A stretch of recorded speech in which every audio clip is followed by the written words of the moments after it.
अशी नवनवीन कीर्तने व प्रवचने ऐकण्यासाठी आमच्या चॅनलला लाईक, शेअर व सबस्क्राईब करा. सांगतो ते तुम्ही ऐकावे कानी, सांगतो ते तुम्ही ऐकावे कानी, सांगतो ते तुम्ही ऐकावे कानी, सांगतो ते तुम्ही ऐकावे कानी. आमुचे नाचनी नाचू नका, आमुचे नाचनी नाचू नका, आमुचे नाचनी नाचू नका. सांगतो ते तुम्ही ऐकावे कानी, सांगतो ते तुम्ही ऐकावे कानी, सांगतो ते तुम्ही ऐकावे कानी, सांगतो ते तुम्ही ऐकावे कानी. आमुचे नाचनी नाचू नका,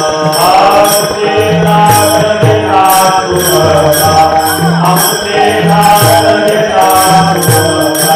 जोरिया तुम्हा मागिला आस, जोरिया तुम्हा मागिला आस, जोरिया तुम्हा मागिला आस, जोरिया तुम्हा मागिला आस.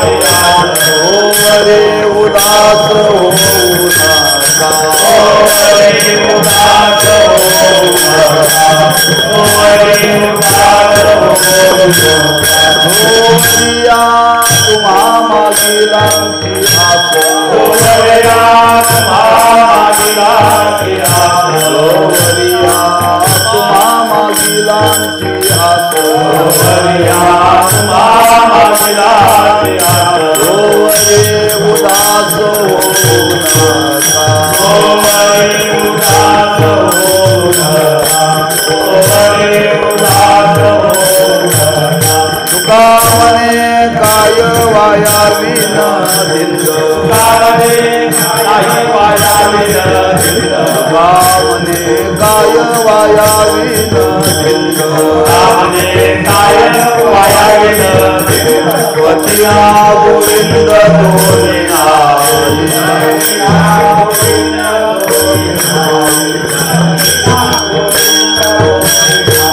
तुका म्हणे काय वाया विन धिंद, कारणे काय वाया विरहित, तुका म्हणे काय वाया विन धिंद, कामने काय वाया विरहित. पतिना गोविंद दोन्ही नावी, पतिना गोविंद गोविंदाय, पतिना गोविंद गोविंदाय.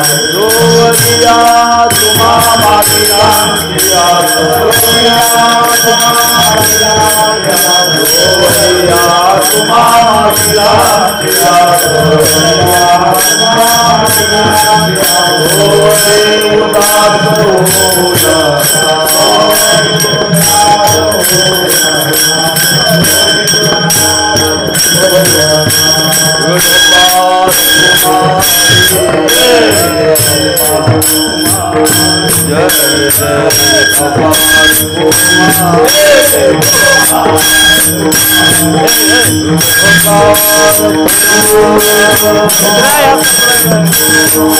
सांगतो ते तुम्ही ऐकावे कानी, सांगतो ते तुम्ही ऐकावे कानी, आमुचे नाचनी नाचू नका, जोवरिया तुम्हा मागिलांची आस, जोवरी तुम्हा मागिलांची आस, तोवरी उदास होऊ नका.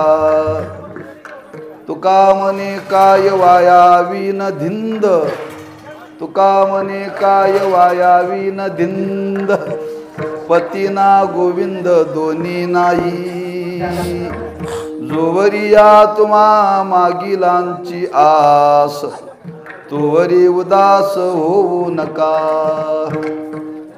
पांडुरंगा करू प्रथम नमन, दुसरे चरण संतांची या, त्यांच्या कृपादाने कथेचा विस्तारू बाबाजी सद्गुरु दास तुका.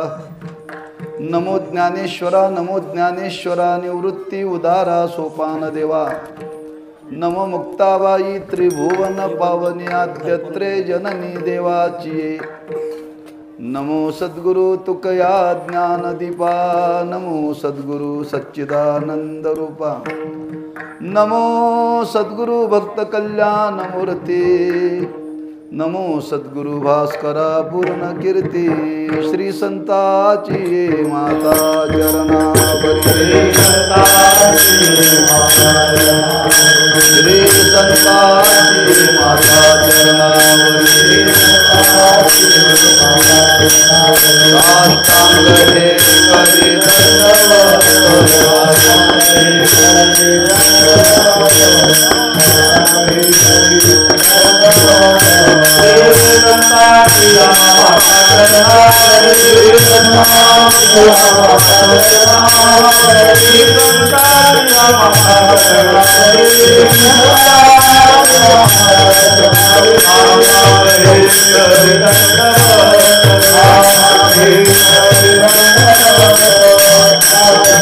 करी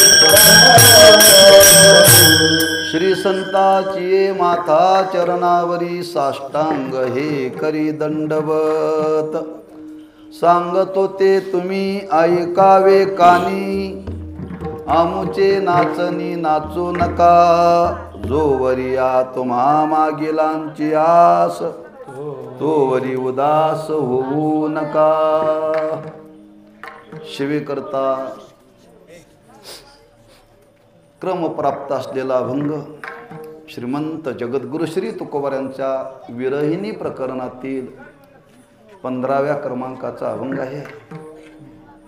या अभंगातून जगद्गुरु श्री तुकोबाराय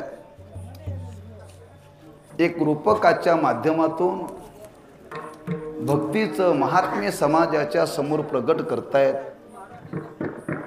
जेणेकरून समाजामध्ये भक्ती वाढावी, भक्तीची वृद्धी व्हावी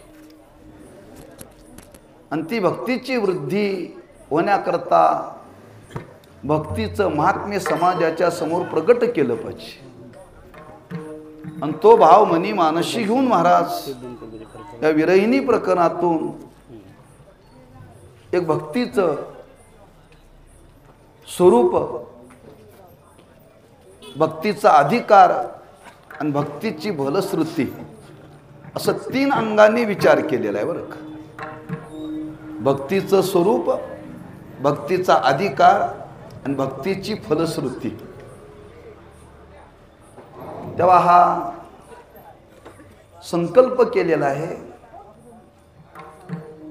जगद्गुरु श्री तुकोबारांच्या वैकुंठ गमन सोहळ्याला 375 वर्षे पूर्ण झाली विजेला बरं का। आणि त्या निमित्ताने बेळगाव आणि चंदगड वारकऱ्यांच्या वतीने संकल्प केला की तुकोबारांच्या अभंग चिंतनाचं काहीतरी समाजाला वाटप करावं, ते समाजापर्यंत पोचवावं। आता ते समाजापर्यंत पोचवायचं म्हटलं तर गावोगावी फिरलं पाहिजे ना, एकाच गावात वाटून चालायचं नाही। मग तो गावोगावी वाटण्याचा उपक्रम करत करत करत बहुता दिवसा फेरा आला या नगरा, या गोजवे गावामध्ये हा बहुत दिवसांनी फेरा आलाय बरं का संतांचा।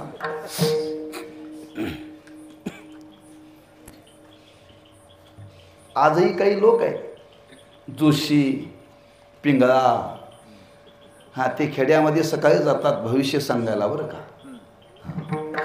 ते गावोगावी जातात, आज या गावामध्ये, उद्या त्या गावामध्ये, परवा त्या गावामध्ये। त्याच पद्धतीनं संतांचं कार्य आहे बरं का। तेव्हा हा 15वा अभंग गोजगे ग्रामस्थ भाविक यांच्या वाट्याला आलेला आहे। काहीतरी या गावचं पुण्य आहे का तुकोबारांच्या वैकुंठ गमन सोहळ्याला 375 वर्षे पूर्ण व्हावी आणि तो महात्म्य सांगण्याचा ओघ या गावाला यावा। तुम्ही जर मागून जरी हे मिळालं, मागण्याचा जरी प्रयत्न केला असता तरी मिळालं नसतं बरं का। काहीतरी गावचं भाग्य आहे, पारायण होतं, गणेश उत्सव होतात, पण हा संकल्प मात्र एक आगळा वेगळा आहे। आणि तो आजचा संकल्पाचा भाग आपल्या वाट्याला आलेला आहे। तेव्हा काहीच या अभंगाच्या माध्यमातून चिंतन करण्याचा प्रयत्न करू। विरहिणी प्रकरण आहे।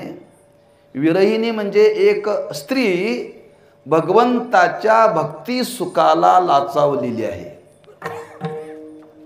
आणि भक्ती सुखाला लाचावल्यानंतर आता भगवंताची प्राप्ती झाली। भगवंताची प्राप्ती झाल्यानंतर भगवंताच्या प्राप्तीतून पुन्हा विरह झाला, वियोग झाला।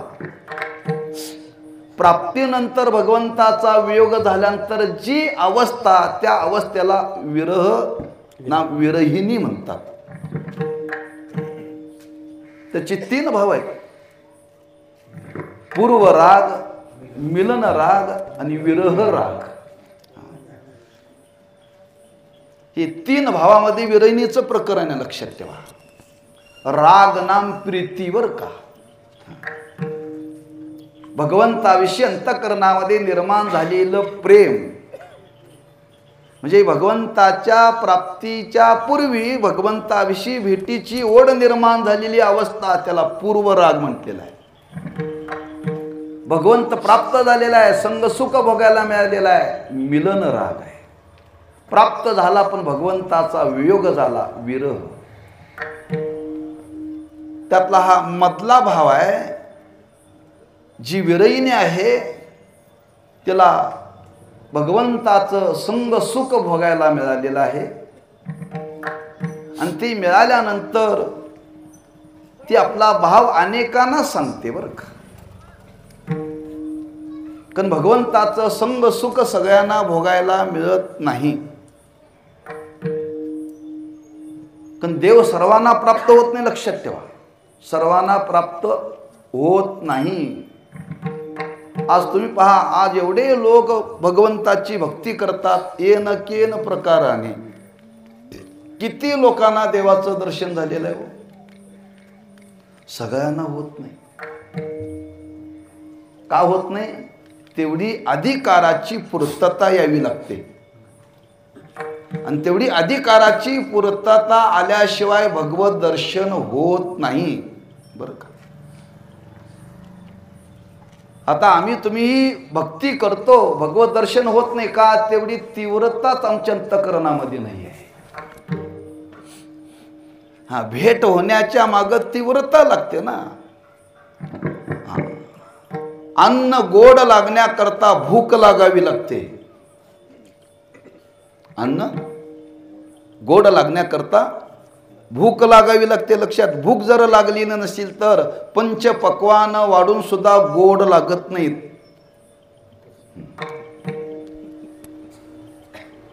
भूक लागण्याकरता काय करावं लागतं? कष्ट करावे लागतात। नुसतं खुर्चीत बसून भूक लागत नाही, घाम गाळावा लागतो। भूक लागण्याकरता कष्ट करावे लागतात, लक्षात ठेवा। कष्ट केल्याशिवाय भूक लागत नाही। तसं साधना केल्याशिवाय अधिकार प्राप्त होत नाही आणि त्या अधिकार प्राप्त झाल्यानंतर त्या मानाची ओढ झाल्याशिवाय देव भेटत नाही बरं का।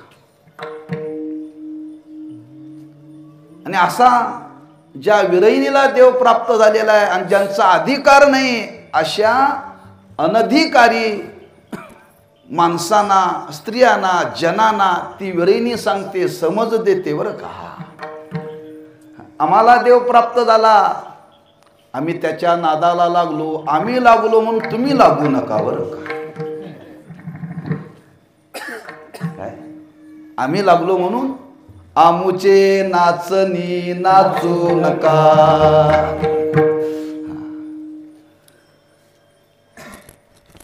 कारण अधिकाराची योग्यता लागते ती।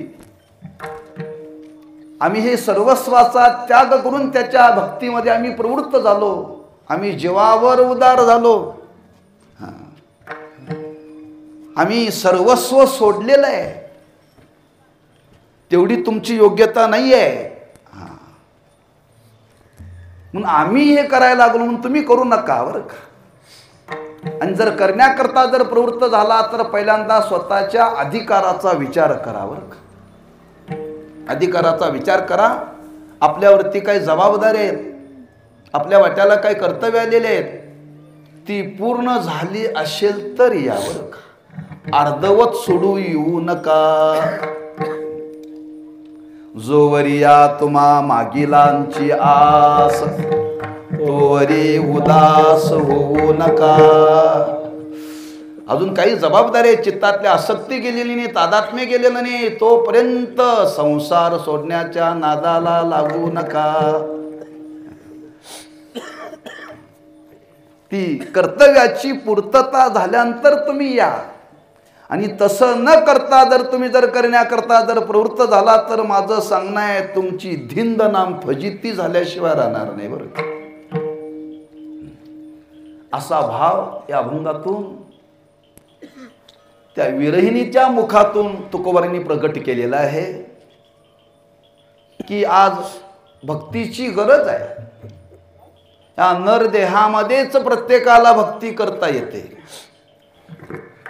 या नरदेहामध्येच प्रत्येकाला भक्ती करता येते, पण एक विशिष्ट अधिकार असेल तर भक्ती करता येते बरं का. केवळ मनुष्य म्हणून जन्माला आल्यानंतर भक्ती करता येत नाही. काहीतरी विशिष्ट अधिकार असावा लागतो, लक्षात ठेवा. म्हणून शेवटी सांगावं लागलं संतांना, कोणी भक्ती करण्याकरता जर प्रवृत्त झाला तर ती फलापर्यंत पोचणार नाही का, जर आपला त्याच्यामध्ये अधिकार नसेल तर. परमार्थ नोहे लेकुराच्या गोष्टी, परमार्थ नोहे लेकुराच्या गोष्टी, देवावा पोटी अनुताप, देवावा पोटी अनुताप,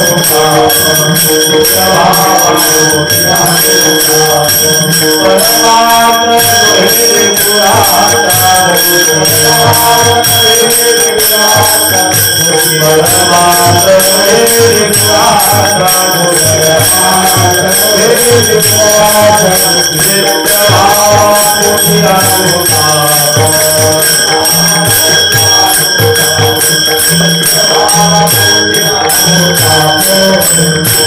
परमार्थ नोहे लेकुराच्या गोष्टी, येते व्हावा पोटी अनुताप. महाराज म्हणतात परमार्थ करणं म्हणजे खेळ खंडोबा नव्हे. खेळ खंडोबा नव्हे, लक्षात ठेवा. हे कोणाचं तरी काम नव्हे. बरोबर आहे, या नरदेहामध्येच हे करायचं आहे. या नरदेहामध्ये हे जरी करायचं असलं तरी तेवढी योग्यता जीवनामध्ये आली पाहिजे ना. तेवढी योग्यता जीवनामध्ये आली पाहिजे. तुझ्याकरता सांगतो बरं का, तुझ्या प्रश्नाचं उत्तर. त्या गवळणी प्रकरणामध्ये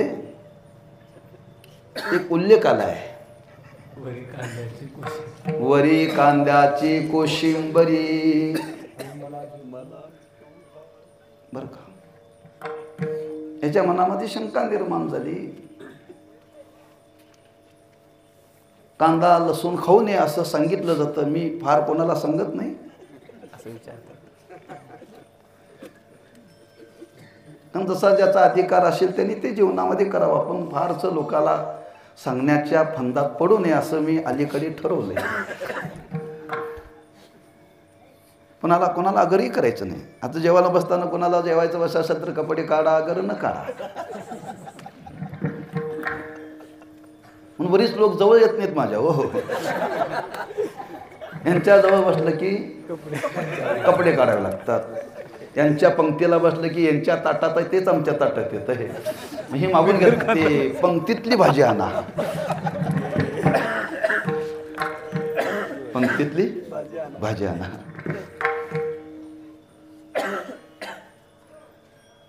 तो कांदा लसूण खावं का खाऊ नये, काही साधना करत असताना साधनेला प्रतिबंध होतो म्हणून खाऊ नये म्हणून सांगितलेलं आहे बरं का. मग तिथं उल्लेख आला, तो कसा काय उल्लेख आला? शास्त्रामध्ये असं वर्णन केले, आपल्या वयाला काही अट आहे, वयाला काही अट आहे असं वर्णन केले. वयाच्या 8व्या वर्षी किंवा वयाच्या 12व्या वर्षी मुंज केली जाते. मुंज करेपर्यंत कांदा खाल्ला तर चालतो, मुंज केल्यानंतर कांदा खाता येत नाही बरं का. वयाच्या 8व्या वर्षापर्यंत त्याला पाप पुण्याचा दोष लागत नाही बरं का. 8व्या वर्षी मुंज झाली ना, मग त्यांनी रोज संध्या केली पाहिजे, अध्ययन केलं पाहिजे, विधी पाळा पाहिजे, कुठं जेवावं कुठं जेवू नये हा विधी लागू पडला. हा 8व्या वर्षाच्या आधी भगवंतानी हे 8व्या वर्षाच्या आधी कोशिंबिरीचं मागणं केलंय.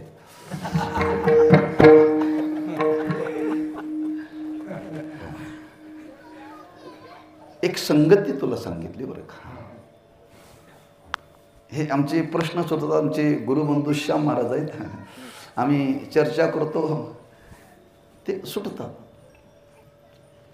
आणखी त्याची संगती, आता संगती मला कामापुरता उतारा सांगायचा आहे. काय? 8व्या वर्षापर्यंत परमार्थ नव्हे लेकुराच्या गोष्टी, येथे व्हावा पोटी अनुताप.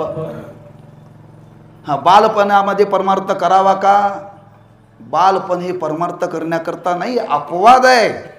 नामदेव महाराजांचं जीवन अपवाद आहे, प्रल्हादाचं जीवन, नाथ महाराजांचं जीवन अपवाद आहे. हा सगळ्यांच्या जीवनामध्ये बालपणामध्ये भक्ती घडत नाही, लक्षात ठेवा. क्वचित घडते बरं का. काहीतरी जाणते पण जीवनामध्ये यावं लागतं.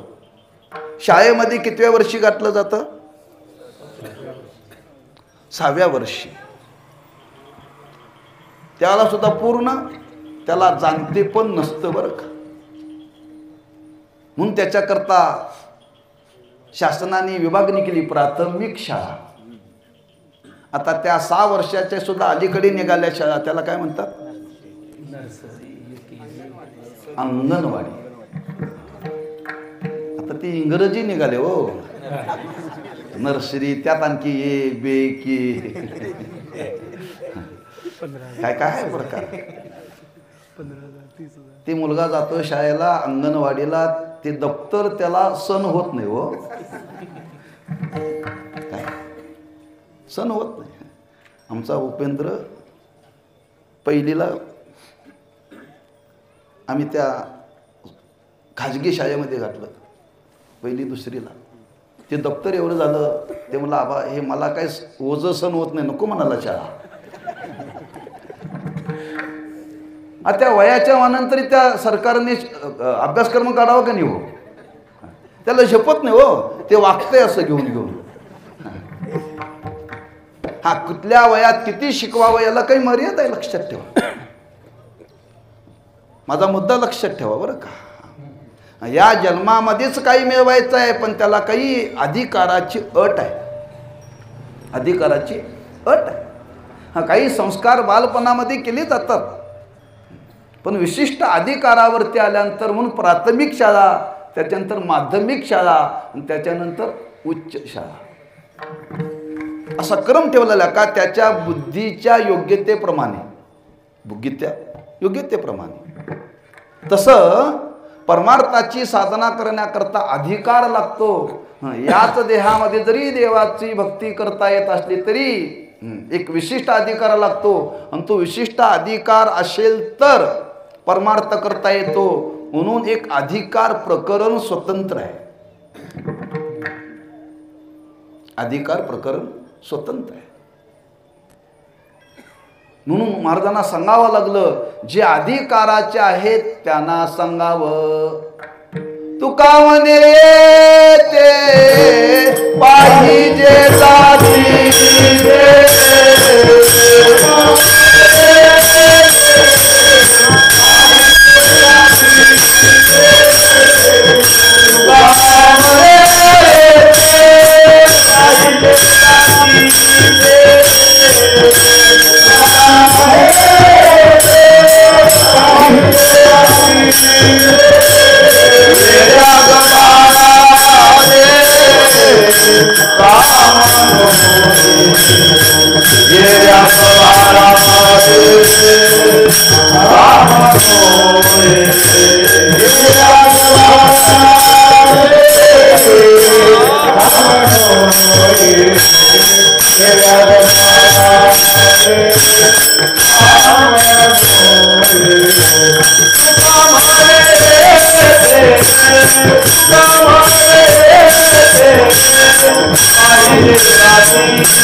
तुका म्हणे येते पाहिजे जातीचे येऱ्या गबाळाचे काम नव्हे. जातीचे म्हणजे अधिकाराचे बरं का.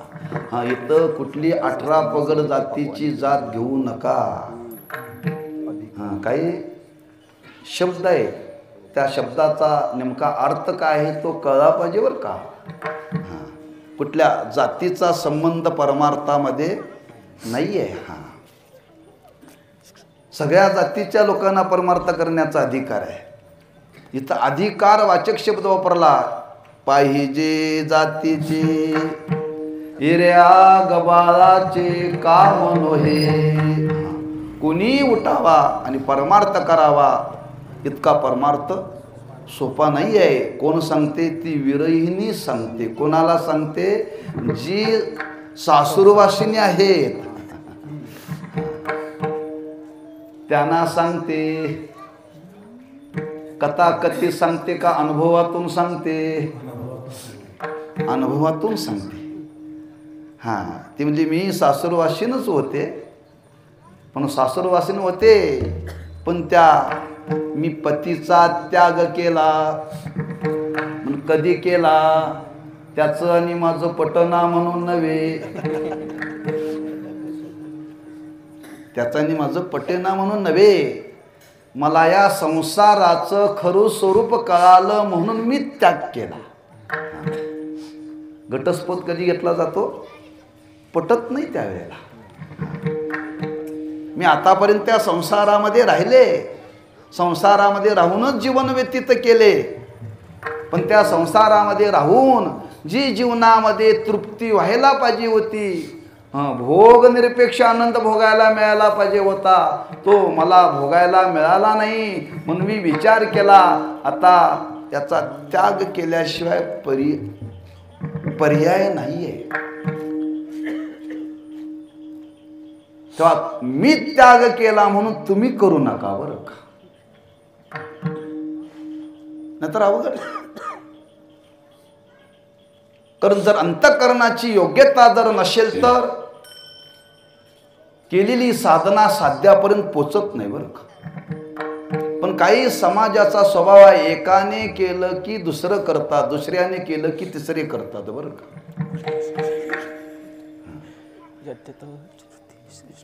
मी आळंदीहून शिकून आलो, 10 वर्षचा कालक्रम केला आणि मी आल्यानंतर आमच्या गावातले ग्रस्त भेटायला आले. म्हणले महाराज, आमच्या एक पाहुण्यांचा मुलगा हे तुम्ही आळंदीला जाऊन आल्यानंतर त्याला इच्छा निर्माण झालेली आहे आळंदीला शिकायला जायचं.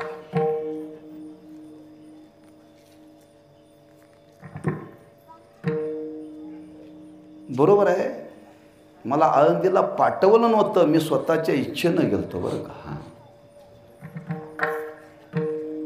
काही काही माणसं बळजबरीनं पाठवलं जातात. हां, हे गावात फार उच्यापत्या करते त्याच्यापेक्षा आळंदीला पाठवलेलं बरं. हा, मला घरातले म्हणत होते तू जाऊ नको, तुला हे झेपणार नाही, जाऊ नको. की मी वयाच्या 16 वर्षापर्यंत भाकरी खाल्लीच नाही बरं. नुसता भातच हो. आणि आळंदीत भात मिळत नाही, भाकरीशिवाय दुसरं काही नाही. मी निघालो.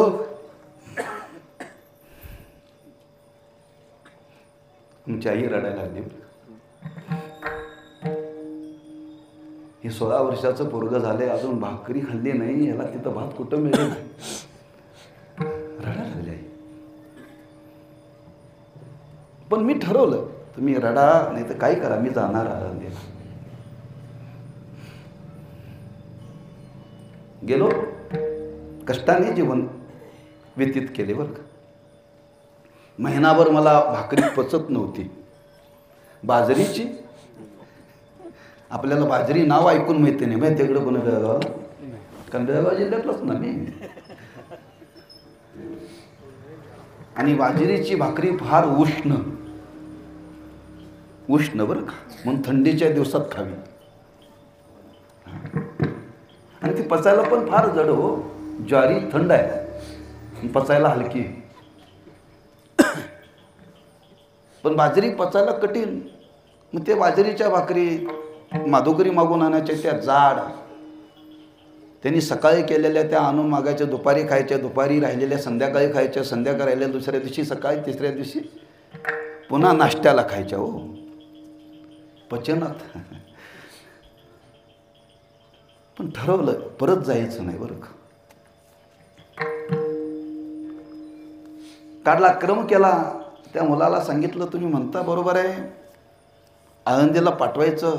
नाही, तुम्ही जाऊन आला, आमच्याही मुलाची इच्छा निर्माण झाल्या. बरोबर इच्छा निर्माण झाली, पण हा टिकेल का? मी जाऊन आलो म्हणून ह्याला तुम्ही पाठवू नका. मग हा मुद्दा लक्षात ठेवा बरं का. नाही म्हणजे महाराज तो ऐकायला तयार नाही. मी विचार केला, मी ज्या साधक आश्रमामध्ये राहिलो तिथं तुमचा मुलगा टिकणार नाही, मी तुम्हाला दुसरी जागा सांगतो. दुसरी जागा सांगतो. कारण त्या आश्रमाची पद्धत आहे. परवा मे महिन्यामध्ये ह्या ज्ञानोबांच्या जन्मशताब्दीच्या निमित्ताने एक मोठा सोहळा केला. जवळजवळ 2-2.5 हजार लोक पारायणाला बसले होते. आणि काही महाराज लोकांना आमंत्रण दिलं होतं भेटीचं. त्याच्यामध्ये अनेक थोर मंडळी भेटण्याकरता आली. त्याच्यामध्ये हरिभक्तीपरायण प्रसिद्ध कीर्तनकार असणारे जोशी महाराज, काय त्यांचं अमृत महाराज जोशी भेट नेण्याकरता आले. आणि प्रत्येकाला आल्यानंतर तिथं मनोगत व्यक्त करण्याकरता 10 मिनटं दिली होती. मग पारायण चालू असलं तर पारायण थांबायचं, त्यांना 10 मिनटं बोलवायला द्यायची. ते बोलले, मी आश्रमात आलो होतो शिकायला. महाराज म्हणले, आमच्या आश्रमात कीर्तनकार तयार होत नाहीत म्हटले. हे कीर्तनकार तयार होण्याकरता आमचा आश्रम नाही, आमचा आश्रम मुक्त होण्याकरता आहे. तेव्हा मी इथं थांबलोच नाही, म्हणजे मी आळंदीत शिकायला गेलो. त्याने अनुभव सांगितला. हो, कारण साधक आश्रमामध्ये जे शिकवलं जातं तिथं गायन नाही, वादन नाही, फक्त शास्त्र शिकवलं जातं. वेदांत शास्त्र. ब्रह्म म्हणजे काय, माया म्हणजे काय, आणि हे कोणाला डोंबलं कळतंय. हे शिकायचं असेल तर तिथं जायचं बरं का. मग त्या मुलाच्या वडिलांना सांगितलं, तुमचा मुलगा तिथं टिकणार नाही, तिथं फार कठीण आहे, सेवा करावी लागते. आणि सेवा करून तिथला अभ्यास करावा लागतो. मनाची स्थिरता लागते. जर बहिर्मुख असेल तर तिथं टिकत नाही मुलगा. नाही म्हणजे मुलगा ऐकायला तयार नाही. मी काय त्यांना होकार देणार. तो मुलगा गेला, म्हणजे महाराज तो झोपेना, रडायला लागला. म्हणले मला काही करा पण आळंदीला सोडा. ठीक आहे. शेवटी मी त्याने एक ठिकाण दिलं. आमचे हरिभक्तपरायण पंडित महाराज क्षीरसागर त्यांची एक संस्था आहे. तिथं एवढे नियम नाहीत. आणि तिथं नेऊन सोडले. आज सकाळी नेऊन सोडले, दुसऱ्या दिवशी सकाळी घरात आला मुलगा. ज्या तीव्र इच्छेने गेला होता तिथलं पाहिलं वातावरण रात्र कशी तरी त्यांनी काढली बरं का. न सांगताच निघून आला. मला त्यांचा फोन आला, म्हणे महाराज तुम्ही पाठवलेला मुलगा निघून गेला. अशी 2 मुलं निघून आली. हीच अवस्था आज परमार्थ भक्ती करण्याच्या बाबतीत सुद्धा आहे बरं का. जर आपली अंतःकरणाची योग्यता नसेल आणि आपण जर याच्यामध्ये जर प्रवृत्त झालो तर ते आपल्याला झेपण्यासारखं नाही आहे.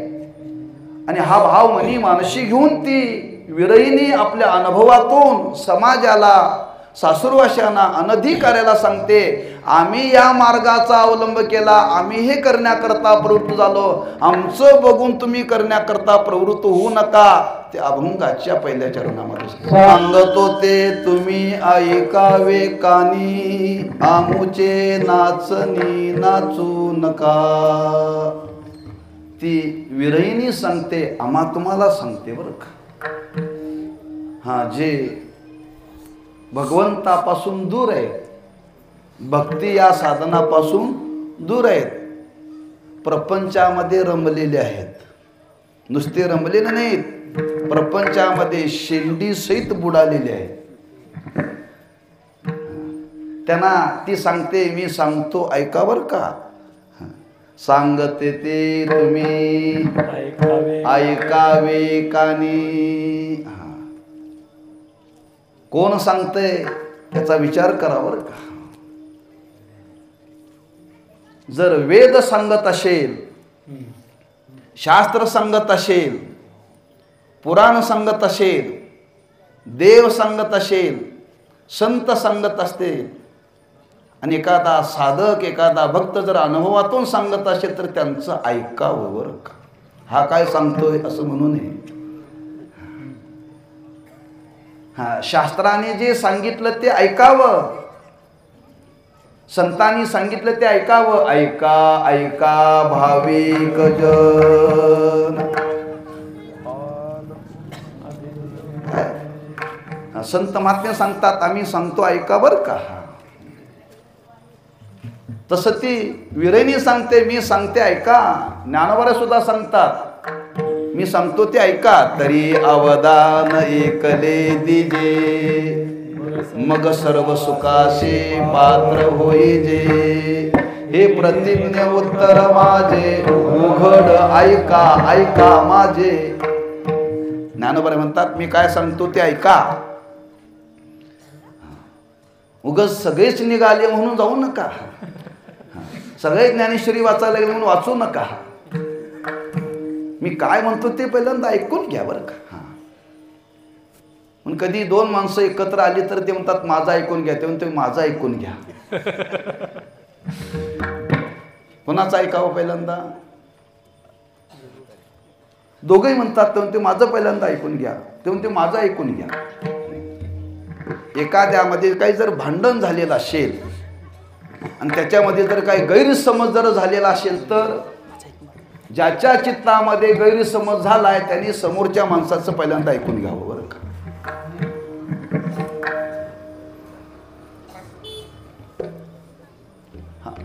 तुम्ही कोणाच्या तरी कानोकानी ऐकून हे बोलू नका. काय तुमच्या तातील माझ्यात घडले हे मी सांगतो पहिल्यांदा, माझ्या मुखातून ऐका, माझ्या मुखातून ऐका बरं का. तसं ती विरहिणी आज तुम्हाला सांगते, मी काय सांगते ते ऐका. हां, खरंच तुम्हाला भक्ती करायची आहे ना. आम्ही भक्ती करण्याकरता प्रवृत्त झालो म्हणून लगेच तुम्ही भक्ती करण्याकरता प्रवृत्त होऊ नका. त्याच्यामागे साधना करावी लागते, अधिकार प्राप्त व्हावा लागतो. लगेच तुळशीची माळ गळ्यामध्ये घातली म्हणजे भक्त होत नाही बरं का. तुळशीची माळ गळ्यामध्ये घातली म्हणजे लगेच भक्त होत नाही. कपाळाला ठसठशीत कुंकू लावलं म्हणजे पतिव्रता होत नाही. कपड्याचा भगवा रंग केला म्हणजे संन्यासी होत नाही. जटा आणि दाढी वाढवल्या म्हणजे साधू होत नाही. कंबर आणि फेटा बांधलं म्हणजे कीर्तनकार होत नाही. ऐका, सगळं ऐका बरं का. हा, लोकांना फार सोपं झालं, एक उपरणं आणि फेटा झाला की कीर्तनकार झाला. इतकं सोपं नाही हो, इतकं सोपं नाही आहे. आमचे आजोबा मी आळंदीला शिकायला असताना एकदा आले आणि आल्यानंतर त्यांनी मला विचारलं काय काय पाठांतर केले तू? काय नाही म्हणले, इथे आश्रमातली एक पद्धत आहे, एक भजनी मालिका या क्रमाने ते बघ माझा एक म्हटले. कीर्तनकार व्हायचा असेल तर पूर्ण नाट प्रकरण पाठ पाहिजे, पूर्ण तीर्थावळी प्रकरण पाठ पाहिजे, पूर्ण बाळक्रीडा प्रकरण पाठ पाहिजे, पत्रिका प्रकरण पाठ पाहिजे आणि समाधी प्रकरण पाठ पाहिजे. मग त्याच्या मागं आंधळे पंगळे वाराचे हे सगळं एवढं ज्याला पाठांतर आहे त्यानेच कीर्तन करावं. हे किती वर्षापूर्वी मला आमच्या आजोबांनी सांगितलं. मी आळंदीत शिकायला होतो त्यावेळेला. हा प्रसंग आहे 1992. आता किती वर्ष झाली बघा. ही अलीकडची 25 आणि मागची 8. 33 वर्षापूर्वी सांगितलेलं आहे. आता एक युट्यूबवरचं कीर्तन पाठ केलं की कीर्तनकार सांगत होती तुम्ही ऐकावे कानी. एवढं सोपं नाही हो. इथं मुद्दा सांगायचा आहे, आम्ही नाचायला लागलो, आम्ही करायला लागलो म्हणून तुम्ही करू नका. हा, त्या मानाने अंतकरणाची अवस्था निर्माण झाली पाहिजे. अवस्था निर्माण झाली पाहिजे, लक्षात ठेवा. अंतकरणामध्ये तितिक्षा आली पाहिजे. काय आली पाहिजे? तितिक्षा आली पाहिजे. लोकांनी कितीही बोललं तरी कष्टा वाचून सण करायला शिकलं पाहिजे, लक्षात ठेवा. किती नवे नवे उद्या लोकांनी जरी परमार्थ करता असताना जरी चिखल जरी अंगावरती मारला तरी सण करता आला पाहिजे. काही लोकांनी नाही दिलं तरी पुन्हा कीर्तनाला गेलं पाहिजे. अवघड आहे. पण कधी लोक परीक्षाही पाहत असतील, लक्षात ठेवा. परीक्षाही पाहत असतील. मी एक ठिकाणी कार्यक्रमाला गेलो, घरी आलो आणि घरी आल्यानंतर पाकिट उघडून बघितलं, रिकामच बरं का. पाकिट रिकामच. मी त्या लोकांना म्हणत होतो त्यातना मला देऊ नका. कारण त्यांच्याकडे कार्यक्रम होता आणि एवढी पाकिटं त्यांनी केली होती. ती घाईत भरता भरता त्यात रिकामी बरीच गेलती हो. आणि ते बरोबर रिकामं माझ्याच वाट्याला आलं. मी विचार केला, बरं मी त्या लोकाला म्हणत होतो देऊ नका, बरोबर देवाने मला रिकामच दिले.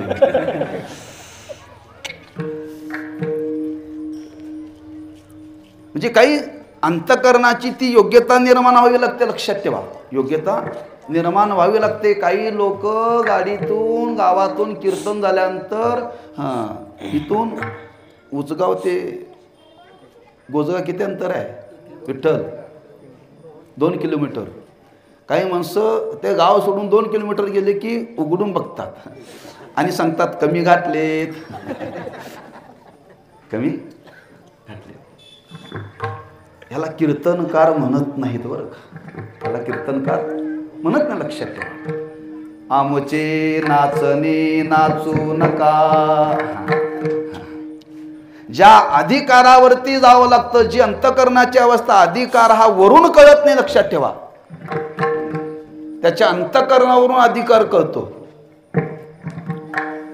आणि अधिकाराची लक्षणे ही अंतकरणामध्ये बांधली जातात, त्याच्या वाणीवरती बांधली जात नाही, लक्षात ठेवा. जो अधिकार संपन्न आहे तो कधीही बोलून दाखवत नाही. या मंडळींना मगाशी सांगितलं. आमचे गुरुबंधू परवा त्या आदमापूरला कार्यक्रमाला आले. लांबून आले. जवळजवळ त्यांनी 500 किलोमीटरचा प्रवास, 500-550 किलोमीटरचा. येणं तेवढं आणि जाणं तेवढं. आणि ते कीर्तन झाल्यानंतर त्या लोकांनी त्यांना मानधन म्हणून पाकिट दिलं. ते म्हणत होते एवढं मला देऊ नका. नाही म्हणले, बाळूमामाचा प्रसाद आहे घ्या. बाळूमामाचा प्रसाद आहे घ्या आदमापूरला. ते काय ऐकायला तयार नाही. ते पोचले तिथं आणि पोचल्यानंतर त्यांनी फोन केला, म्हणजे महाराज मला काय झोप लागना. म्हणजे का? मला प्रवास खर्च 10,000 रुपये लागला आणि यांनी मला 20,000 दिलेत म्हटले. मग मला काय झोप लागलं, मला पैसे 10,000 परत पाठवायचेत म्हटले. आणि त्यांनी दुसऱ्या दिवशी त्या 3-4 लोकांना फोन केला, म्हणजे मला एवढी पैशाची गरज नाही, 10,000 त्यांनी पुन्हा फोन पे पाठवले. त्यात हरिभक्तीपरायण बाळू महाराज पाटील आदमापूरकर यांच्या खात्यावरती पाठवले. विचारा त्यांना, आमचे नाचणे नाचू नका. म्हणजे प्रत्येक क्षेत्रामध्ये अधिकार लागतो, लक्षात ठेवा. अधिकार असल्याशिवाय आपल्याला काही गोष्टी जीवनामध्ये प्राप्त होत नाहीत. पण भक्ती करावी, पण ती भक्ती करण्याकरता ती विरहिणी सासूरवाशांना सांगते, आम्ही भक्ती करण्याकरता प्रवृत्त झालो, पण कधी संसार जालोनी बैसलो अंगणी. आम्ही संसार जाळा, जाळा म्हणजे काडी लावून नव्हे, काडी लावून नव्हे. अगदी तुकोबारांच्या भाषेमध्ये जर बोलायला ठरलं तर, संसाराच्या नावे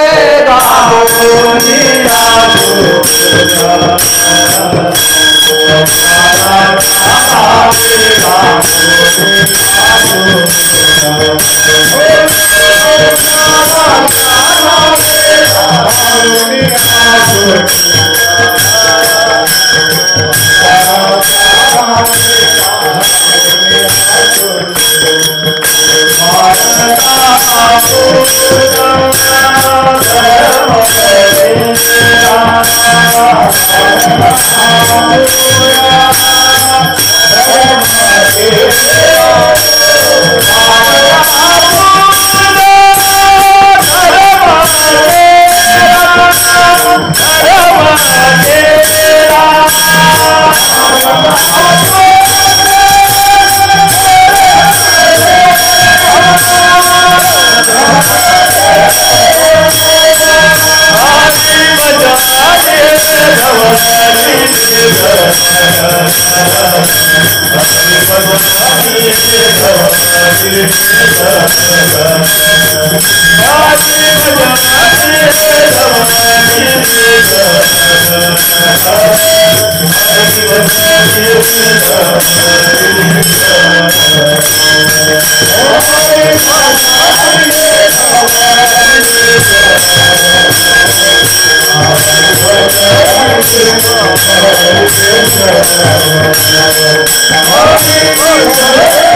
वाढता हा पुण्य धर्म केला.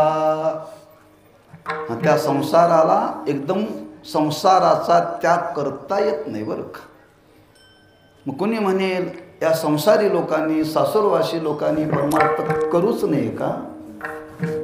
करा. काय करा? सप्ताह चाललेला आहे, कीर्तन ऐकायला जात जा, पारायणाला बसत जा बरं का. काय दान धर्म करत जा. कुणी आपल्या दारात आला तर सद्भावनेने त्याला काहीतरी देत जा. असं हळूहळू एका पावलाने करा, एकदम करू नका बरं का. हां, कारण आपला अधिकार नाही आहे. मग अधिकार नाही, मग काय करा? एक करा. असोनी संसारी जीवे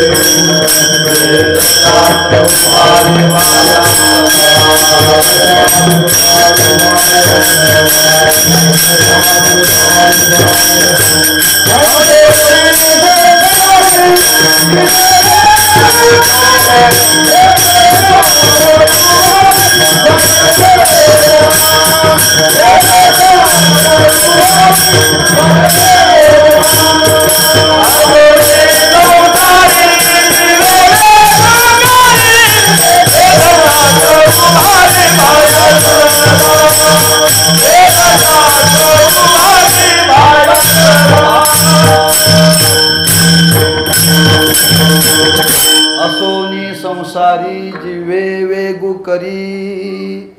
त्या संसारामध्ये राहूनच करा. आम्ही लोकांना सांगतो तुम्ही 15 दिवसाची एकादश करू नका, पण आषाढीची एकादशीची एकादश करा, महाशिवरात्रीचा उपवास करा. 15 दिवसाची करा म्हणून त्याला सांगायचं नाही. तुम्ही महाशिवरात्रीचा उपवास करत जा, आषाढी एकादश आहे ती करत जा. सगळ्याच करायचं म्हटलं की ते शक्य नाही हो. हां, कारण अधिकार नाही त्याचा. म्हणून काल सांगितलं ग्रहण आहे, झेपत असेल तर करा.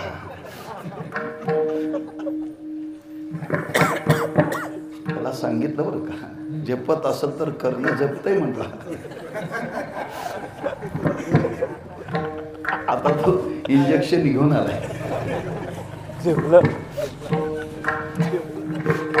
कारण काल रात्री ग्रहण होतं, 9:30ला सुरू झालं आणि ते 1:30 वाजता संपलं बरं का. आम्ही 9:30ला नामस्मरणाला सुरुवात केली आणि 1:35ला आमचं नामस्मरण संपलं. आम्ही मांड्या सुद्धा मोडल्या नाहीत, यानं उठाबशा काढल्या. मी आधी सांगितलं होतं झेपत असेल तर करा. तसं ती विरईने सांगते. हां, सासूरवाशी आहे ना. हां, आम्ही संसार सोडून त्या देवाच्या नादाला लागून तुम्ही लागू नका बरं का. लागू नका. का? आमची अंतःकरणाची तेवढी योग्यता होती आणि त्या योग्यतेने आम्ही ह्या सर्वस्वाचा त्याग केला. विचाराने केला, अविचाराने नाही बरं का. काय केला? म्हणून बरेच लोक माळ घालण्याकरता येतात. आम्ही विचारतो कशा करता घालताय, कशा करता घालताय? गळा शोभून दिसावा याच्याकरता माळ नाही बरं का. गळा शोभून दिसावा याच्याकरता माळ नाही, लक्षात ठेवा. नाही त्यानं घातली म्हणून न घालायची. अरे त्यानं घातली का घातली? त्यानं सुटत नव्हती म्हणून घातली. सुटत नव्हती म्हणून घातली. मग ते येणाऱ्या माणसाला मी विचारतो कधी सोडल्या? काय नाही म्हणली, फक्त 15 दिवस झालं सोडून. त्याला विचारलं 15 दिवस झालं सोडून, 15 दिवसात तुझा अगदी निश्चय झाला, तू पुन्हा घेणार नाही कशावरून? नाही नक्की घेणार नाही. मी सांगतो तू घालण्याच्या भानगडीत पडूच नको. मग मी कधी कधी सांगतो मी तुला माळ घातली असं समज, माळ घातली असं समज आणि इथून पुढं प्रत्येक 15 दिवसाची एकादश कर, रोज हरिपाठ म्हण, रामकृष्ण हरी विठ्ठल केशवा मंत्राचा जप कर, आणि 1 वर्ष झाले की माझ्याकडे येते पण येतच नाही. कारण अधिकार पाहिजे ना, ती योग्यता. केवळ वयावरून ठरवता येत नाही, लक्षात ठेवा. वयाची 60 वर्ष जाणून परमार्थ करावा नाहीये, वयाची 12 वर्ष जाणून परमार्थ करावा. अरे तुमच्या अंतःकरणाची काय योग्यता त्याच्यावरती परमार्थ लक्षात ठेवा. आणि त्या योग्यतेचा विचार करून तुम्ही एकाएकी या संसाराचा त्याग करू नका. मग हळूहळू काय करा, त्या संसारामध्ये राहा आणि संसारामध्ये राहून भगवंताचं नामस्मरण करा. आणि नामस्मरण करता करता करता करता करता तुमचा काळ जाईल, आणि ज्या दिवशी तुम्हाला वाटेल लटिका हा व्यवहार, सर्व हा संसार वाया येरझार, त्या दिवशी मात्र आमच्या नादाला लागा. त्या दिवशी मात्र आता तुम्ही हरकत नाही, आता तुम्ही संसाराचा त्याग केला तरी चालतो. का? तुम्हाला निश्चय झाला, तुमचा पक्का निश्चय झाला. हा निश्चय होत नाही तोपर्यंत तुम्ही या साधनाचं अनुष्ठान करू नका. जग करायला लागलं, इतर सगळे करायला लागले म्हणून तुम्ही करू नका. तेव्हा मी सांगते, ऐका. सांगते ते तुम्ही ऐकावे कानी. कानी शब्द वापरला, याचा अर्थ काय? लक्ष देऊन ऐका बरं का. ऐकायचं म्हणून ऐकू नका, ऐकायचं म्हणून ऐकू नका, लक्षात ठेवा. मी तुम्हाला जे सांगते तुमच्या हिताकरता सांगते.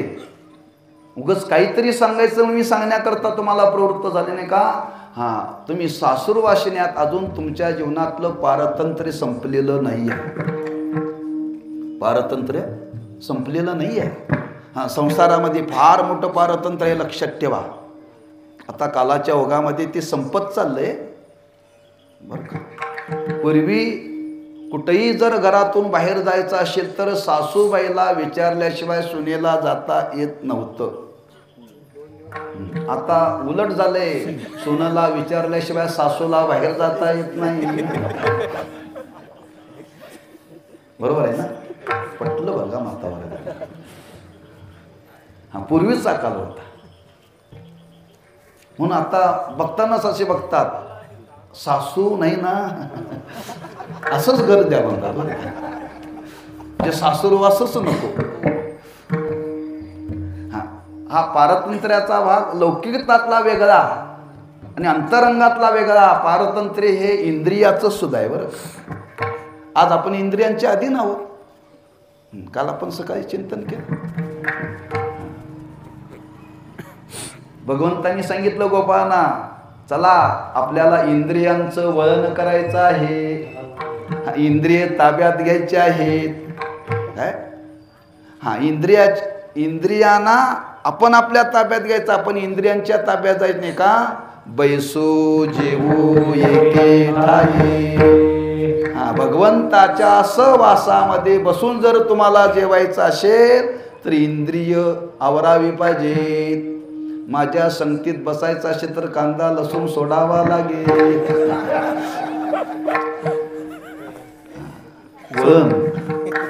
ताब्यात घेतलं पाहिजे, कपडे काढून बसायला पाहिजे. तेव्हा मी सांगते, माझ्या बोलण्याकडे लक्ष द्या बरं का. नुसतं ऐकून सोडू नका. आणि असं जर न करता जर तुम्ही प्रवृत्त झाला, अजून तुमच्या चित्तातली आसक्ती संपलेली नाही, तुमची जबाबदारी संपलेली नाही, कर्तव्य संपलेलं नाही, आणि आमचं न ऐकता जर तुम्ही जे करण्याकरता जर प्रवृत्त झाला तर तुम्हाला काय करावं लागेल, काय तुमची अवस्था होईल ते द्वितीय चरणामध्ये संसारामध्ये राहणाऱ्या महाभागांना ती सांगते. आमच्या जीवनातलं कर्तव्य पूर्ण झालेलं आहे, आता काही करण्याचं शिल्लक राहिलेलं नाही. किंबहुना चित्तामध्ये आता आसक्ती सुद्धा राहिली, कुठलं तादात्म्य राहिलं नाही. म्हणून आम्ही त्या संसाराचा त्याग केला. पण तुमच्या जीवनामध्ये अजून ते कर्तव्य पूर्ण झालेलं नाही आहे.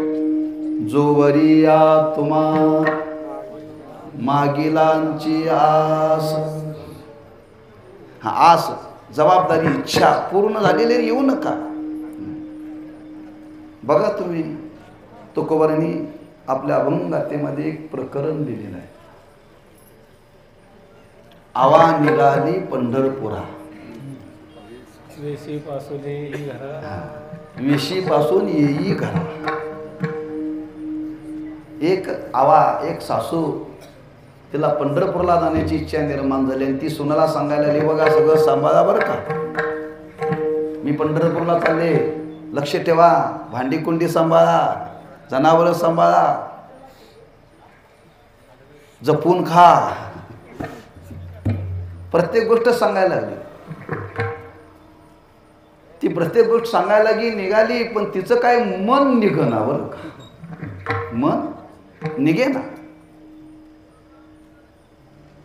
तेव्हा ती सुनबाई म्हटली, सासूबाई चिंता करू नका, तुम्ही जा, तुम्ही जा, आम्ही सगळं सांभाळतो, जा, म्हणजे तुमची इच्छा आहे मी जावं ना. नाही म्हणले आता मी जातच नाही म्हणले, माझं पंढरपूर इथंच आता म्हणले.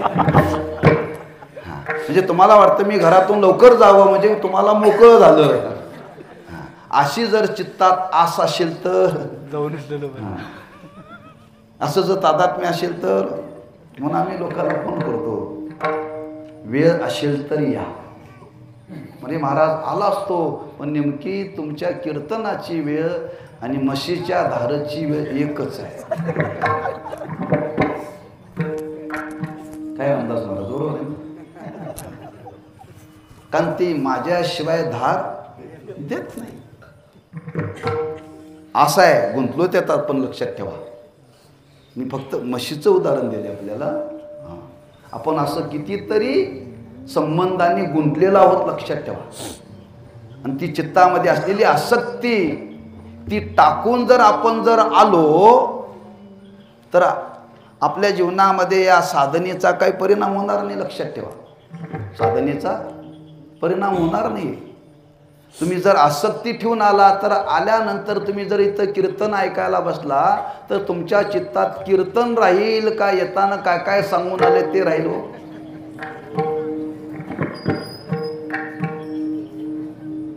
माणसं अधूनमधून बघतात, मिस कॉल पडलाय का, मिस कॉल पडलाय का, तुमच्या अजून मागं काय नाही आहे. हा, पुढे गेले की मागून काहीतरी गुंतलेलं असते हो. हे सांगताना इथून 7 ते 9 कीर्तन आहे, 9:15 झालं की फोन आलाच. मग सांगायला लागतं अजून भावार्थ व्हायचं आहे, अजून महाराजांनी मधलं भजन घेतलेलं नाही आहे. 10 पर्यंत आवरेल, 10 वाजलं तरी आवरत नाही, पुन्हा फोन येतोय बरं का. मी लौकिकातलं सांगतोय, असं प्रत्येकाच्या चित्तामध्ये काहीतरी तादात्म्य आसक्ती आहे. आणि ती आसक्ती सोडून जर आपण निघालो, काही जबाबदाऱ्या आहेत प्रपंचामध्ये बरं का, त्या जबाबदाऱ्या त्या वेळेला त्या योग्यतेप्रमाणे त्या वयामध्ये त्या पण पूर्ण केल्या पाहिजेत. लक्षात ठेवा. आणि ती कर्तव्याची पूर्तता ज्या दिवशी आपल्या जीवनामध्ये होईल त्या दिवशी आपलं अंतःकरण रिकामं होईल बरं का, अंतःकरण रिकामं होईल. माता वर्गांचं कर्तव्य आहे, काय कर्तव्य आहे, मुलगा जाणता होत नाही तोपर्यंत त्याला सांभाळलं पाहिजे, सांभाळलं पाहिजे. पण ही कोणी म्हणायला तयार नाही. आज शिकलेल्या माता वर्ग मुलगा कोणाला तरी सांभाळायला देतात आणि कामाला जातात. परिणाम त्या मुलगाला नको ते संस्कार लागतात. ह्यांनी मिळवलेलं ते सगळं घालवते बरं का. ह्या नोकरीवाल्यांनी मिळवलेलं ते सगळं घालवते का, पण ते मुलगा काय करतो हे बघायला ह्यांना वेळ नाही आहे. हा मुलगा जाणता झाल्यानंतर मग काय कलेक्टर व्हा, माझं काय म्हणणं नाही, राष्ट्रपती व्हा. पण त्या मुलाला एकदा योग्यतेवरती एकदा जाणता झाला ना, मग त्याला आता सांभाळायची गरज नाही. अशी बरीच कर्तव्य आपल्या जीवनामध्ये सांगितलेली शास्त्रांनी बरं का. वेद विहित काही कर्माचा विचार सांगितलेला आहे. तो आपण आचरणामध्ये आणला पाहिजे आणि तो जीवनामध्ये स्वीकारला पाहिजे. ते सोडून तुम्ही हे करू नका बरं का. हे सगळं तुम्ही सोडून करू नका. आता घरामध्ये आपली आई वडील आहे, वयस्कर आहे, त्यांच्या सेवेला कोणी नाही आहे. त्यांनी कीर्तनाला यावं का? अजिबात येऊ नये बरं का. पंढरपूरला जावं का? अजिबात जाऊ नये. का? त्यांची आता सेवा करायला कोणतरी त्यांच्या जवळ पाहिजे. जबाबदारी तुमची. नाही नाही, माझी वारी वारी तुझी, आता त्यांची सेवा करणं हीच वारी. सेवा करणं हीच वारी.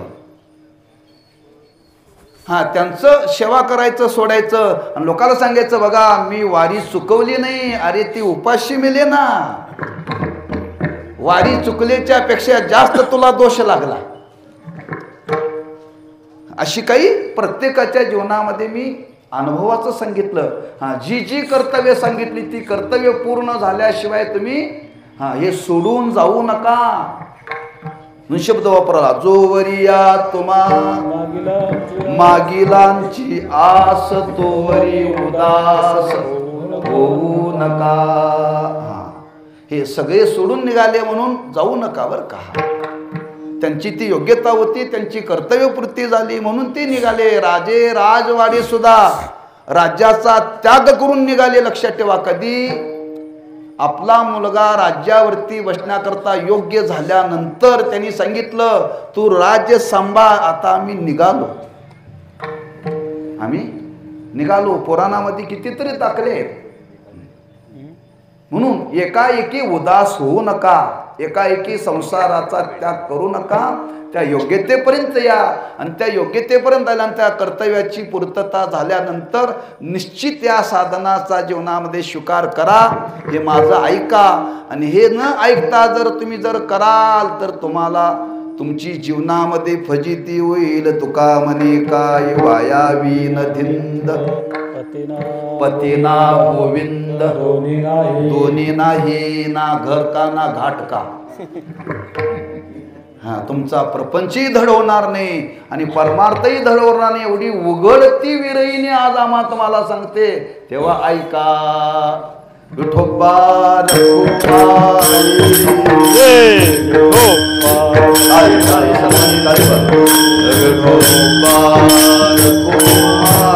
तो ते तुम्ही ऐकावे कानी आमुचे नाचनी नाचू नका. ती विरहिणी समाजाला समज देते. एखादा अनुभवातून सांगत असेल, एखादा थोर जर सांगत असेल तर इतरांनी ते ऐकावं बरं का. ज्यार्थी आपल्याला एवढ्या आदराने सांगण्याकरता ही विरहिणी प्रवृत्त झालेली आहे, त्यार्थी या सांगण्याच्या मागे तिचा काहीतरी उद्देश आहे बरं का. उद्देश आहे. ठीक आहे, आज या साधनेची समाजाला गरज आहे, प्रत्येकाने केलं पाहिजे. पण जर योग्यता नसताना जर आपण जीवनामध्ये केलं तर फजिती बरं का. आपण आपल्या योग्यतेचा विचार करून पुढं पाऊल टाकावं बरं का. आम्ही आळंदीत असताना एकदा आम्ही विद्यार्थी बसलो. मग तिथं विद्यार्थी दशेमध्ये खायाची चढाओढ बरं का. मी विद्यार्थी दशेत असताना 10 बुंदीचे लाडू खाल्ले होते. किती? आता 1च्या वर जात नाही बरं का. चढाओढ. तुम्ही 5 खाल्ले की मी 6 खायचे, मी 6 खाल्ले की तुम्ही 7 खायचे. वय 18 वर्षाचं ना, 18-20 वर्षाचं हो. आणि त्या दशेमध्ये एक नाशिक जिल्ह्यातला विद्यार्थी होता. आता तो मठाधिपती आहे, पण शेतकरी. मग ते बोलता बोलता बोलता निघालं तूप. निघाला मी तूप पावशेर खातो की म्हणाला. पावशेर तूप शक्य काय म्हणले. नाही मला खातो, आणून द्या. आता ते ईर्ष्या निर्माण झाली. आणून तर द्या, मी खाऊन बघतो बघा. आणलं पावशेर. प्रत्येकाने पैसे काढून ते तूप आणलं त्याला स्वस्त होतं. आणलं पावशेर तूप बरं का. त्याला सांगितलं बघ विचार कर बरं का. नाही नाही मला पस्ते म्हणला का विचार करू नका. हां पस्ते म्हणाला आणि पावशेर तूप आणलं पिलं. दुसऱ्या दिवशी ॲडमिट करावं लागलं. ॲडमिट. तशी ही विरईनी सांगते ते तुम्ही ऐकावे कानी. हा मी सांगते ऐका. न ऐकता जर तुम्ही तुमचं कर्तव्य सोडून जर या साधनाच्या जर माग जर लागला तर तुमची धिंद झाल्याशिवाय राहणार नाही. हे शेवटच्या चरणात सांगते.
सगळ्यांना वाटलं ना. सगळ्यांनी खाला. तो गोड आहे काय खारट आहे? गोड आहे. हां मग सोर गेला कसा? खाला स्वर गेला कसा? मला हे खा म्हणत होते, मी खाल्ला नाही कारण मला अनुभव नाही त्या जोगळाचा. जर लोणचं खाल्लं खारट खाल्लं तर स्वर जातोय बरं का. म्हणजे ह्या गुळात गोडी नाही. ज्या अर्थी तुम्ही खाऊन सुद्धा तुमचा स्वर गेला. हां थोडासा स्वर जाणं वेगळं हो. पण एवढाच पूर्ण घसरल्यानंतर गाडी थोडी घसरणं बरं आहे हो, पण घसरून जर गाडी घाटातच उतरली तर एवढं घसरून आहे नंतर फार अवघड आहे. त्या उसगावला मामांच्या घरी कोजागरी पौर्णिमा आणि त्या कोजागरी पौर्णिमे दिवशी सोमवार आला आणि माझा उपवास होता आणि मला झाली होती सर्दी, खोकला झाला होता. त्यांनी म्हटलं असं करा महाराज आलं आणि मीठ खा, का तुम्हाला कीर्तन करायचं आहे, आवाज ठसका येणार नाही. आणि आलं आणि मीठ खाल्लं, कीर्तन केलं आणि कीर्तन केल्यानंतर कोजागरी असल्यानंतर मी जवळजवळ 2 ते 3 ग्लास दूध पिलं बरं का. कोजागरीला दूध प्यायचं असते ना. आणि कार्यक्रम करून कडवागरांच्या घरी गेलो. रात्री 2 वाजता मला उठून बसवलं त्या दुधाने. कारण आधी खाल्लं होतं मीठ आणि नंतर पिलं होतं दूध. ते कीर्तन संपूर्ण रात्री 1:30 वाजेपर्यंत दही लागला तो. मी यांना कोणाला उठवलंच नाही. जे असा पद गेलो म्हणता, जेवढं 2 लिटर 1.5 लिटर दूध गेलं सगळं बाहेर पडलं का मिठाचा संबंध आला. तसं स्वराचा संबंध ठेवा. आता एक बेसूर झाल्यानंतर त्याला पुन्हा दुसरी चाल आणखी म्हणायला लागले तुम्ही, तुमचं कौतुकच केलं पाहिजे. आता एक बेसूर म्हणले तर थांबावं का नाही, रंग जातो कार्यक्रमाचा. बेसूर झालं की जाग्यावरती थांबावं, पुढं म्हणूच नाही. थापा टाका.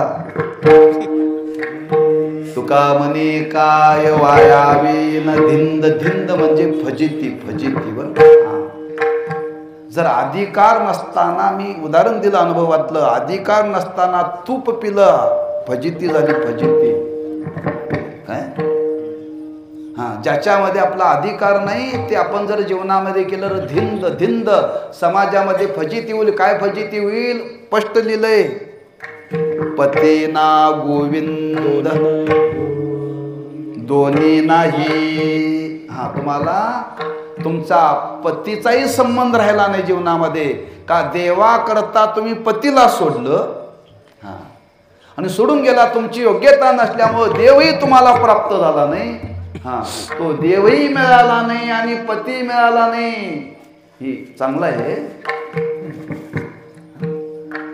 म्हणून आपण मागे याचा विचार करून गेलो. प्रपंच परमार्थ संवादेन दोन्ही एकही निदानी, दोही पेवावरी ठेवू जाता होय अपघात.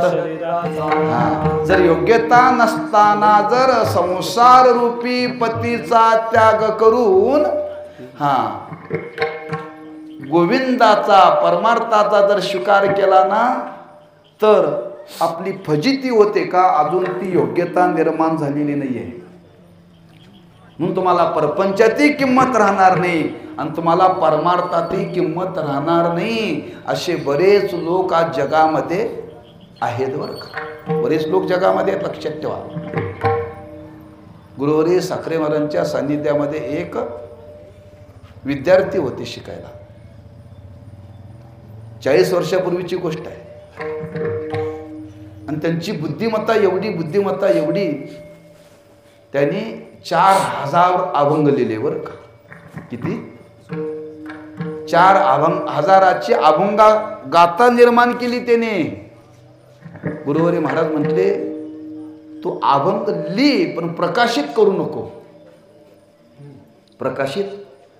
पण त्या बहादराने ऐकलं नाही. ते आहेत कीर्तन करता, वय झाले त्यांचं. 4000 अभंग जेवढे तुकोबारांचे अभंग आहेत तेवढे शेवटी भगवान म्हणे आहे बरं का. त्यांचं नाव भगवान महाराज होतं. परिणाम त्यांना परमार्थात किंमत राहिली नाही बरं का. आणि प्रपंचातही राहिली नाही. आपली योग्यता नाही आहे. तुम्ही काव्य करा, काही म्हणा, पण ते छापून समाजाला देऊ नका बरं का. तसं आपली योग्यता नाही आहे काव्य करण्याची. तसं परमार्थ करण्याची योग्यता नाही. अजून संसाराची आसक्ती गेलेली नाही. आणि ते सोडून जर तुम्ही जर गेला तर ती विरणी सांगते फजिती होईल समाजामध्ये. धिंद धिंद म्हणजे फजिती. तुम्हाला प्रपंचातही किंमत राहणार नाही आणि परमार्थातही किंमत ना पती ना गोविंद. तुम्ही त्या संसारापासूनही बाजूला गेले आणि परमार्थापासूनही बाजूला गेले. ही वेळ तुमच्यावरती येऊ नये. आम्ही केलं पण आमची ती योग्यता होती ना. आमचा तो अधिकार होता आणि तो अधिकार जाणून आम्ही सर्वस्वाचा त्याग करून आज भगवंताचा जीवनामध्ये स्वीकार केलाय. आता आम्हाला मागच्यांचं देणं घेणं नाही आहे. आम्ही आता एवढ्या अधिकारावरती प्राप्त झालोय. आता आम्ही देवाला सोडून राहू शकत नाही. म्हणून आमचं बघून तुम्ही हे करू नका. आणि जर करण्याचा प्रयत्न केला तर तुमच्या जीवनामध्ये फजिती होईल. म्हणून करायचंच असेल तर हळूहळू ढाळे ढाळे केवोतेने एके वेळे.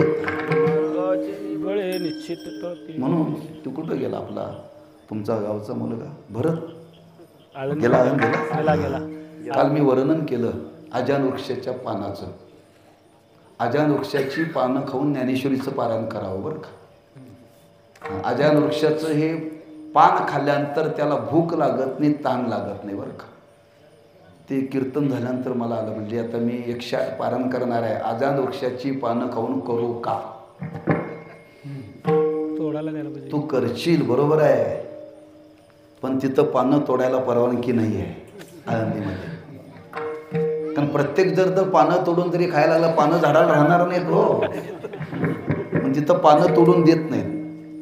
मी त्याला दुसरं सांगितलं तू ठीक आहे पारायण करणार आहेस. तुझं गाव बेळगावच्या जवळ. तू आळंदीला किती किलोमीटरचं अंतर आहे. हां आणि हे खाता खाता जर तुझ्या जीवनामध्ये काय झालं तर तुझी ही व्यवस्था करणार कोणी कर म्हटलं.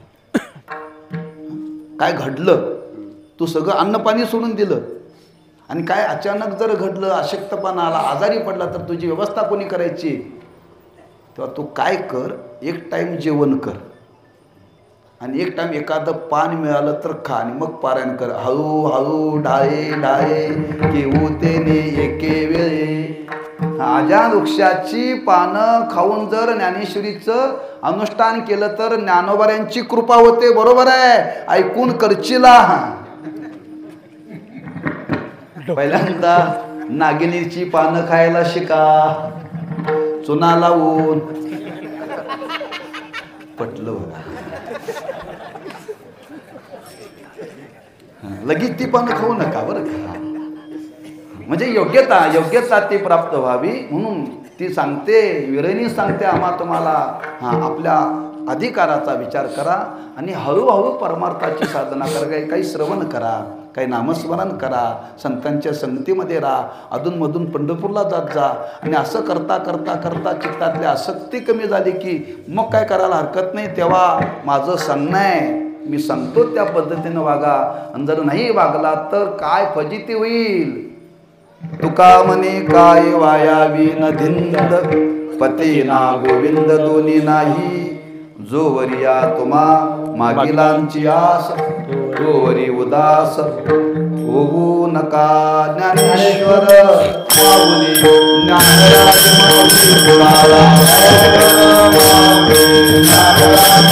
जय जय ज्ञानेश्वर माऊली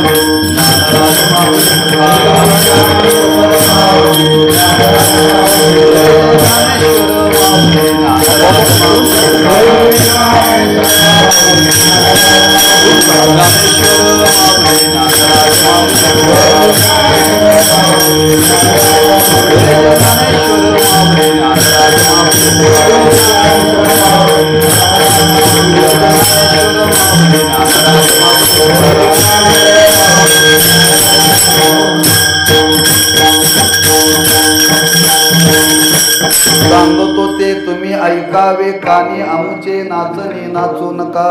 जोवरिया तुम्हा मागिलांची आस तोरे उदास होऊ नका. तुका म्हणे काय वायावी न धिंद पती ना गोविंद दोन्ही नाही. जोवरिया तुम्हा मागिलांची आस तोरी उदास होऊ नका. वेळेची मर्यादा मनी मानशी घेऊन काही अभंगाचा मी विचार मांडला बरं का. तो कसा मांडला ह्याच्या विरणीच्या म्हणण्याप्रमाणे मांडलाय बरं का.